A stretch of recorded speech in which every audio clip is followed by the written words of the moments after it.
एक दिन प्रभु का एक दास अपने परिवार के साथ किसी गांव में प्रेयर करने के लिए जा रहा था। और ये गांव जो है पहाड़ी के ऊपर है, बहुत ऊंचाई की पर है। और जैसे ही पास्टर जी अपनी गाड़ी लेकर जाते हैं तो तकरीबन 500-600 फुट की ऊंचाई पर जब जाते हैं तो उनको एक ट्रक दिखाई देता है, सामने गांव से वापस आ रहा था। और उस ट्रक में कोई ड्राइवर भी उनको दिखाई नहीं दिया। और पास्टर जी ने देखा है कि ट्रक कभी थोड़ा दाएं मुड़ता है, कभी बाएं मुड़ता है। और पास्टर जी ने जल्दी जल्दी अपनी गाड़ी जो है वो रोड की साइड में, पहाड़ी की साइड में लगा दी। और पूरा परिवार बचाव के लिए प्रभु के आगे प्रार्थना करना शुरू किया।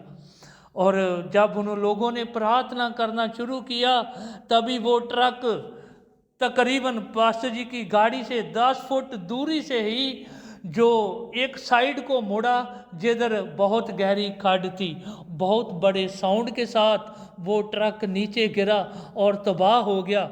और भाइयों बहनों, जब पास्टर जी ने आंखें खोली तो देखा कि ट्रक गिर चुका है, हम बच चुके हैं। और प्रभु का बहुत धन्यवाद किया कि प्रभु आपने हमको मौत के मुंह से बचा लिया है, आपका कोटि कोटि धन्यवाद।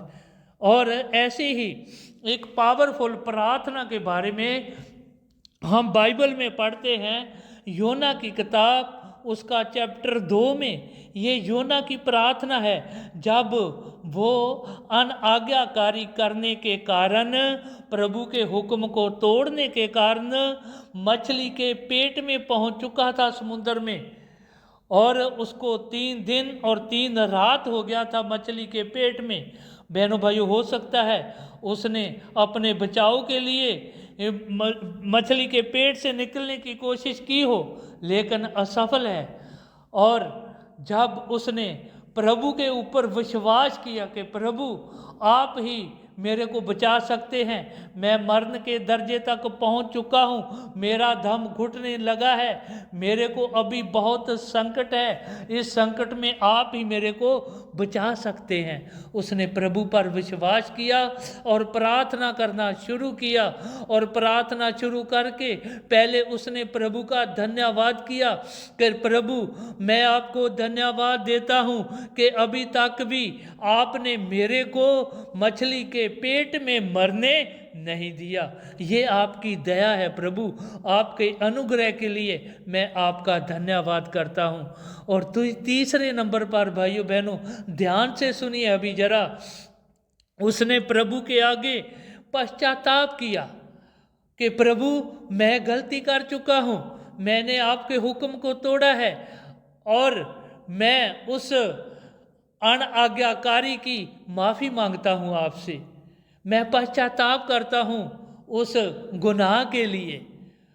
और चौथे नंबर पर भाइयों बहनों उसने प्रभु के आगे अपने आप को समर्पण किया कि प्रभु मैं अपने आप को आपके समर्थी हाथों में देता हूं, जैसे आपकी इच्छा होगी मैं वैसे ही चलूँगा। जो काम आपने मेरे को नीनवा शहर में दिया है मैं वही काम करूँगा, उधर जाकर आपका सुसमाचार सुनाऊँगा और मेरे को बचा लीजिए। भाइयों बहनों अभी ध्यान से सुनिए, प्रभु ने उसी टाइम उसकी प्रार्थना सुनकर उसका जवाब दिया और मछली को उसने हुक्म दिया कि इसको नीनवा शहर के पास सूखी जगह में निकाल दो बाहर। और ऐसा ही हुआ और योना जो है वो मछली के पेट से जिंदा वापस आया और उसने प्रभु का धन्यवाद किया। और भाइयों बहनों आज आप चाहते हैं कि हमारी प्रार्थना इसी तरह जैसे प्रभु के दास ने प्रार्थना की और योना ने प्रार्थना की उसी टाइम उसका जवाब मिला।